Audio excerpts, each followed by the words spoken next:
இன்னைக்கு என்ன குழம்பு வைக்க சொல்லு. டெய்லி நானே யோசிச்சு மண்டை காயுது. நீ லீவில் தானே இருக்க, என்ன குழம்பு வைக்கலாம்னு சொல்லு. நான்வெஜ் ஏதாவது வைங்கம்மா. கறி குழம்பு, சிக்கன் குழம்பு, இல்லை ஃபிஷ்ஷு அது மாதிரி ஏதாவது வச்சு கொடுங்க. இன்னைக்கு சனிக்கிழமை, பெருமாள் கும்பிட்ற நாள். இன்னைக்கு போய் கறி குழம்பு, மீன் குழம்பு, கோழி குழம்புன்னு கேட்டுட்டு இருக்க. வேற ஏதாவது கேளு. சரிம்மா, சாம்பார் வச்சு கொடுங்கம்மா. சாம்பாருக்கு பருப்பு இல்லை.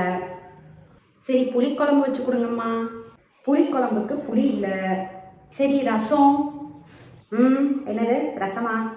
ஓ, அதுக்கும் புளி வேணுமோ? சரி, தக்காளி குழம்பாவது வச்சு கொடுங்கம்மா. தக்காளி குழம்பா? தக்காளி எல்லாம் இல்லை.